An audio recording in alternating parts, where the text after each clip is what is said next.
I returned unannounced after 10 years abroad and found my father abandoned in a hospital. My stepmother and her favorite children were partying in Dubai with my money. I cancelled all the cards and sold the family home. Now they're calling me, desperate, not knowing they have no home to return to. 10 years abroad. 10 years sending money religiously so my father could have the best medical care. I came back without warning, eager to surprise him. The door was unlocked. The family home reeked. The smell of rotting garbage hit me immediately. Piled up trash, flies, expired medicines scattered on the floor. Dad? I said. Silence. The neighbor saw me from her window.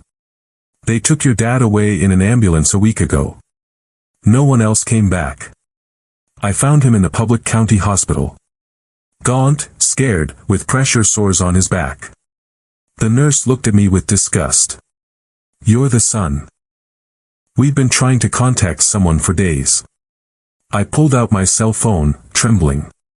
After almost half an hour of frantically searching social media, tracking down cousins' profiles and tags from mutual friends, I finally found my stepmother's account. Instagram photos. Dubai, beaches, cocktails. My heart stopped at a specific photo, my stepbrother posing with a smug grin, wearing the gold watch I had sent Dad for his last birthday. I dialed her number with trembling fingers.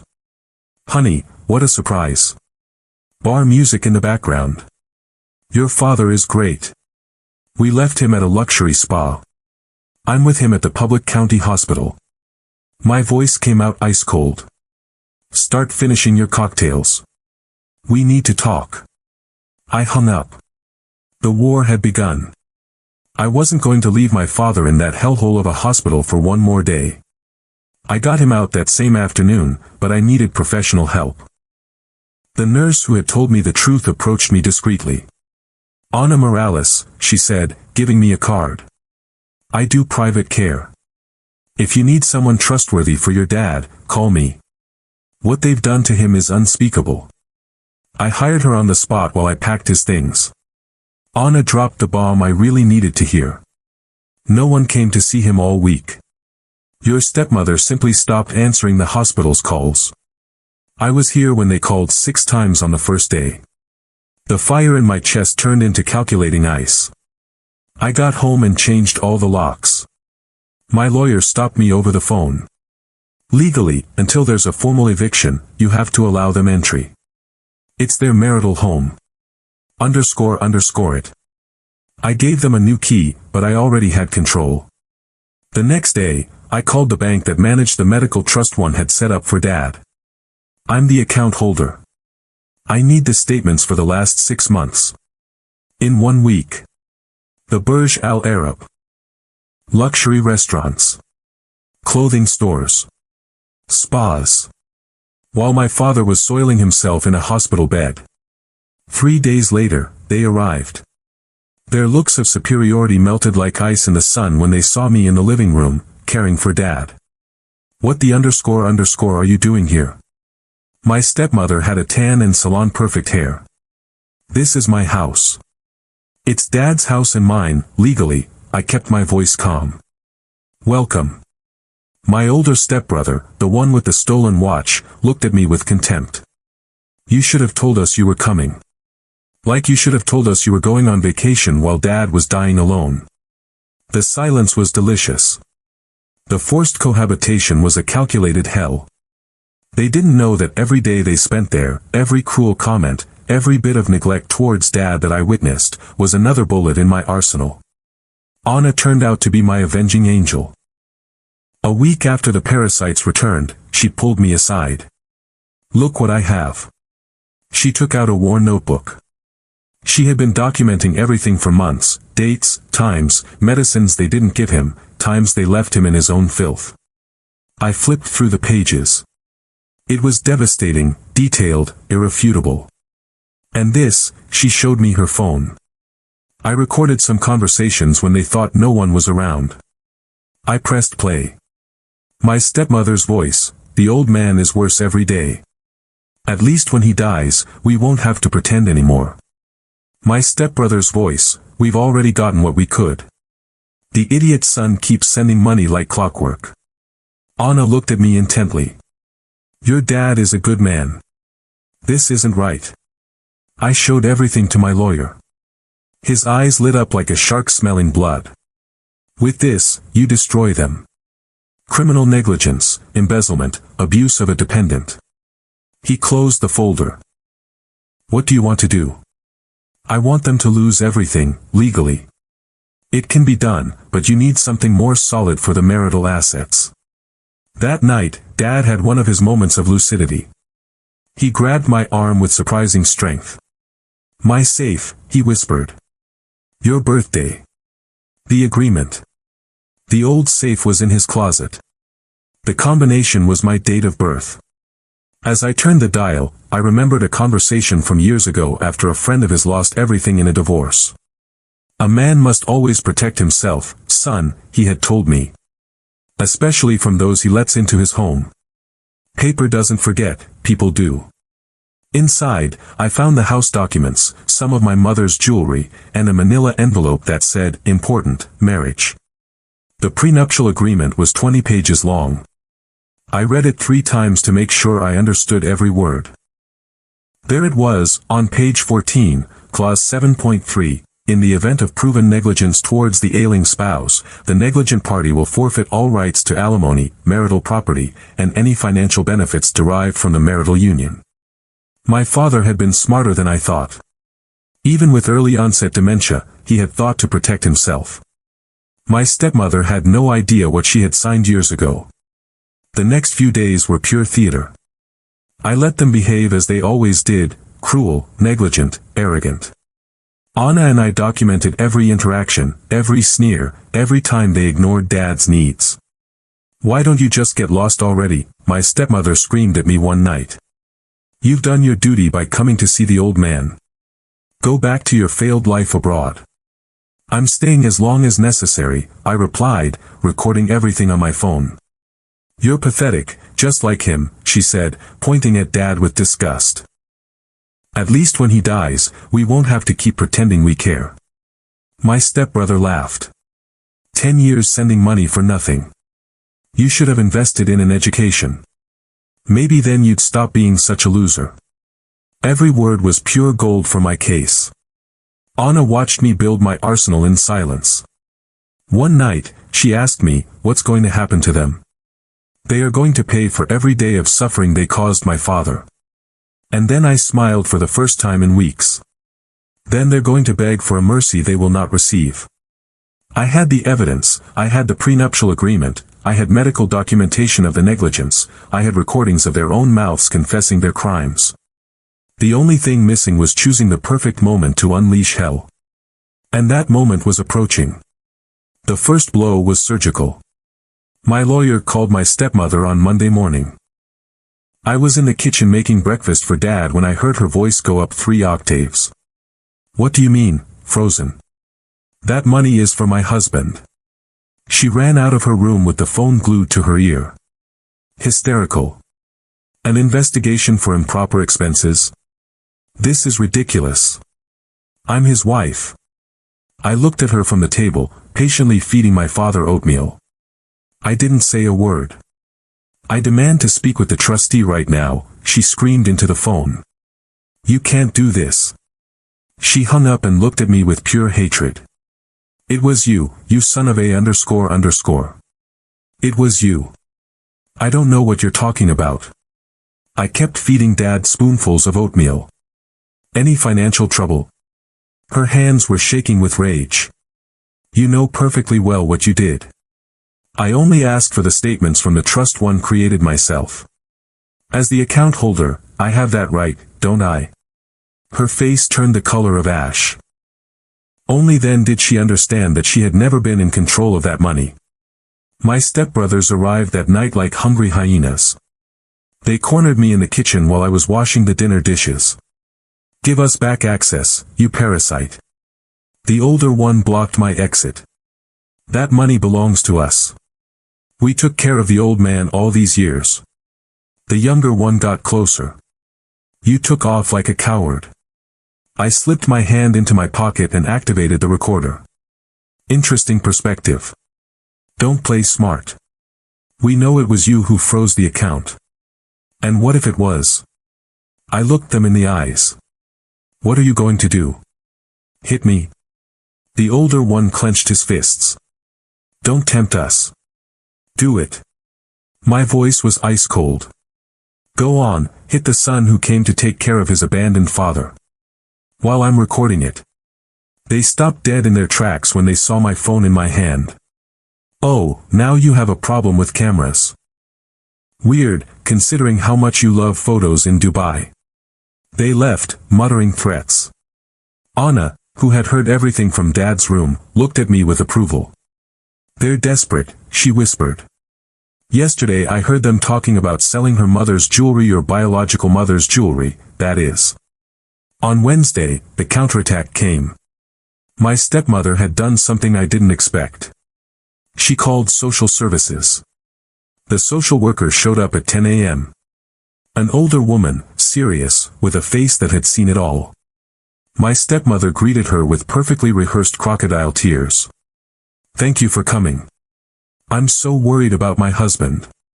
She clutched her chest dramatically. His son arrived out of nowhere and practically kidnapped him. He has him abandoned in his room, he won't let him out, he doesn't give him his medicine. The social worker looked around. The house was spotless. I had spent 2 weeks cleaning up the mess they had left. Where is the gentleman now? In his room. His son won't let me see him. More tears. I think he wants to kill him to get his inheritance. I see. The woman jotted something down. May I speak with you, young man? I came out of Dad's room where I was helping him with his physical therapy exercises. Anna followed me. Good morning. I'm the son who came from abroad to care for my father. His stepmother says you have him kidnapped and abandoned. Interesting accusation. I pulled a folder from my desk. Would you like to see the medical report from the hospital where I found my father 3 weeks ago? Her eyes widened as she read. Severe malnutrition. Pressure sores. Abandonment for 9 days. This is Anna, his private nurse. Anna, could you show her your log? Anna handed her the notebook. The social worker read page after page of documented negligence. And these audios? I played the first one. My stepmother's voice filled the room. The old man is worse every day. At least when he dies, we won't have to pretend anymore. The woman turned pale. Is there more? I have hours of material. I showed her the bank statements. In 1 week, the Burj Al Arab. While my father was dying alone in a public hospital. My stepmother had been listening from the kitchen. She stormed in like a fury. Those recordings are illegal. They're worthless. Ma'am, the social worker stood up. I need to speak with your husband immediately. We found Dad in his clean room, well-fed, with Anna helping him do a crossword puzzle.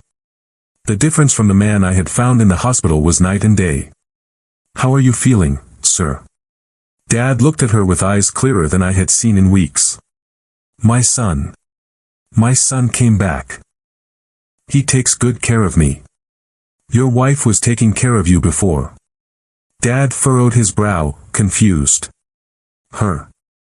No. She went on a trip with the boys. A long time. The social worker was writing furiously. When we left the room, her expression was like steel. Ma'am, I am the one who will be opening an investigation for gross negligence. Your son is not kidnapping anyone. You abandoned a man with dementia for 9 days to go on vacation with money that wasn't yours. The color drained from my stepmother's face. That's not true. I have medical documentation, testimonies, recordings, and financial evidence. You'll be lucky if criminal charges aren't filed. When the social worker left, the silence in the house was deadly. My stepbrothers looked at their mother as if she were radioactive. Criminal charges, the younger one whispered. Shut up. My stepmother went to her room and slammed the door. That night, I pretended to go to sleep early. At 2 a.m., I heard movement in her room. I crept out silently and saw her through the crack in the door. She had all her jewelry spread out on the bed. Hers, the ones she had bought with Dad's money, and others I recognized immediately my biological mother's.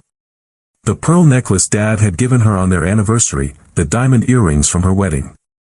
She was separating them into piles, obviously deciding what she could sell.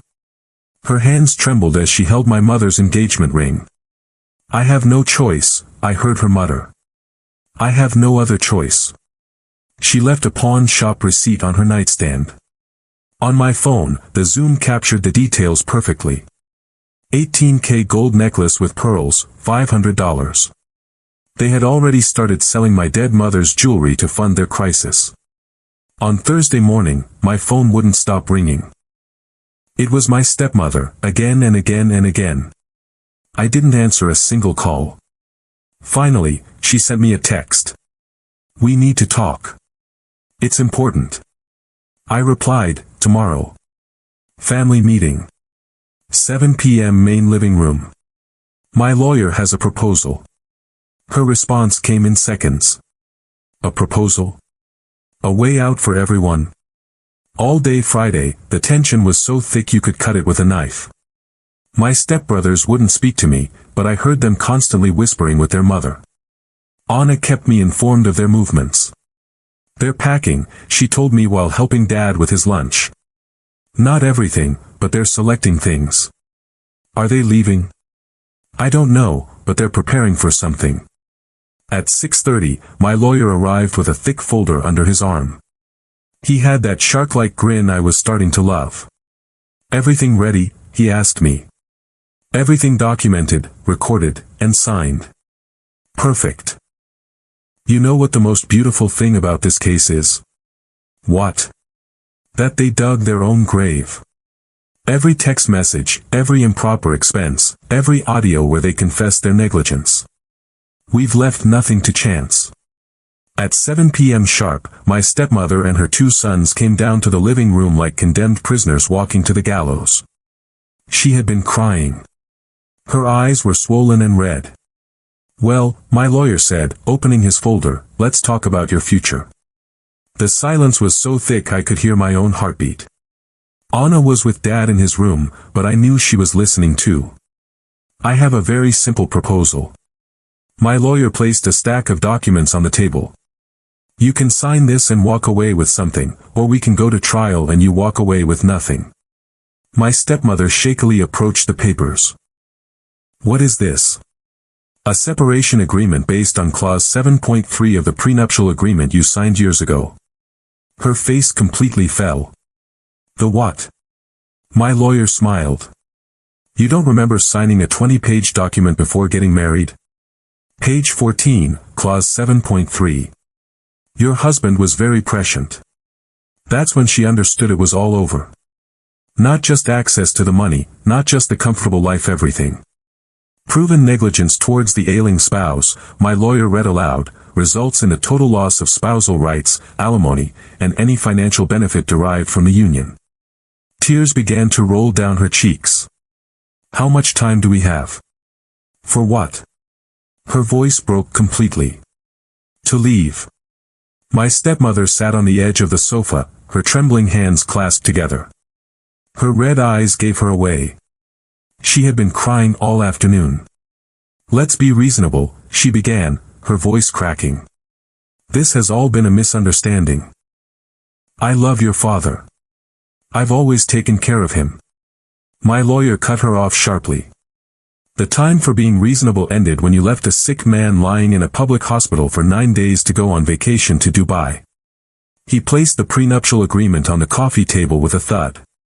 "According to Clause 7.3, for proven negligence towards the ailing spouse, you lose all spousal rights." He then pulled out a thick folder. "And here is all the proof we need." "That's not valid," the older stepbrother muttered. "That document is from years ago. Signed before a notary and completely valid." My lawyer grinned like a shark. "Want to see the evidence?" He pulled out the hospital report. Severe malnutrition. Pressure sores, proven abandonment. Then Anna's journal. A detailed log of months of negligence with dates, times, and omitted medications. My stepmother turned pale. That woman had it in for us. And this, my lawyer connected his phone to a speaker, is the most interesting part of all. My stepmother's voice filled the room. The old man is worse every day. At least when he dies, we won't have to pretend anymore. The silence that followed was so thick you could chew it. My younger stepbrother stared at his mother in horror. There was more. My lawyer played the next audio. I wish the old man would just lose his mind completely so he'd stop being a bother. I'm so sick of his nonsense. My stepmother covered her face with her hands.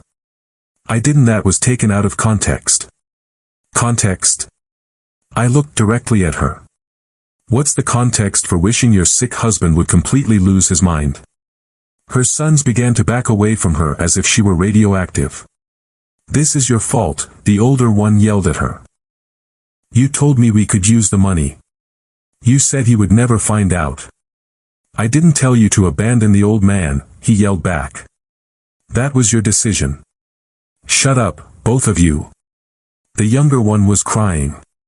This is all a disaster because of you two. They were tearing each other apart like rabid dogs. It was beautiful to watch. I stood up slowly. The movement silenced them all. It's over. I took out my phone and showed them the photo I had secretly taken. The receipt from the pawn shop. $18K gold necklace with pearls. $3,500. I looked at the older stepbrother. Sound familiar? His face fell. How? It was my mother's. My biological mother, the woman who gave birth to the son you've despised for 10 years. My voice was like ice. You didn't just steal money. You sold the memories of a dead woman.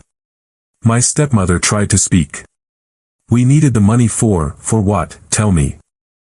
What did you need the money from my dead mother's jewelry for? She didn't answer. She couldn't. Any answer would sink her deeper. I turned to the older stepbrother. You're going to go get that necklace back now, with your own money. You have 1 hour. With what money? His voice came out as a squeak. I don't have any money. That's your problem. I took out my phone. 1 hour, or the next person to arrive will be a police officer. Aggravated theft from a dependent person. Do you know how many years that is? He ran out like a scared rat. The slam of the door shook the house. I turned to the other two. A moving truck will be here in 60 minutes. 1 suitcase each. The rest will be sold to replace the money you stole from the trust. My stepmother fell to her knees. Please, don't do this. Where will we go? Not my problem. I looked down at her. Start packing. Now. You can't kick us out. This is my house. It was. Not anymore. My lawyer handed her the papers. Activation of the negligence clause. Total loss of rights to marital property. The house reverts completely to its original owner. I pointed to the stairs. 55 minutes and counting. My stepmother didn't move. She just stayed on her knees, crying. You promised my father you would take care of him, I said. He gave you everything. A roof. Security. A future. And you traded it for a trip to Dubai. My voice became pure steel. You reap what you sow. I sat in Dad's armchair and watched them run around the house like rats on a sinking ship. The younger stepbrother was going up and down the stairs carrying clothes. My stepmother was packing her things while sobbing hysterically. This can't be happening, she screamed. 10 years of marriage. 10 years taking care of him. You lied, I said without looking up from my watch. The bank statements prove that money was used for everything except taking care of him. Restaurants, trips, clothes, spas. And when he needed you most, you abandoned him. Anna appeared at the doorway with Dad in his wheelchair. He watched the chaos with confused but clearer eyes than he'd had in weeks. What's happening? He asked in a weak voice. They're leaving, Dad. They're not going to bother you anymore.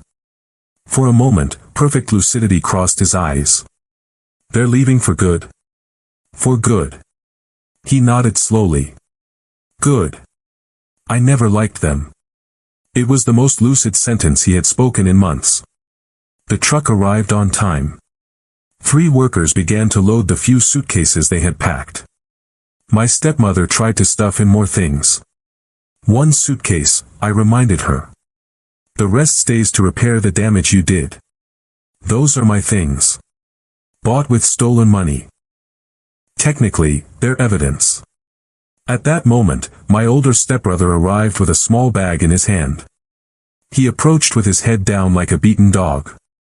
Here it is, he muttered, handing me the bag.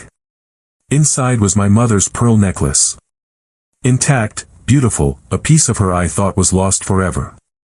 How much did it cost you to get it back? $4,000. $500 more than they gave you. You had to borrow. His silence confirmed it. I stood up from the armchair. The 3 of them were standing by the truck with their pathetic suitcases. A decade of comfortable living reduced to 3 bags of clothes. My stepmother made one last attempt. Your father is going to be all alone. Is that what you want? For him to die abandoned? He won't be alone. I put my hand on Anna's shoulder. He has a real caregiver, and he has me. You'll leave again. Like you always do. I stayed abroad for 10 years sending money so he would be taken care of. Now I'm staying here to take care of him myself.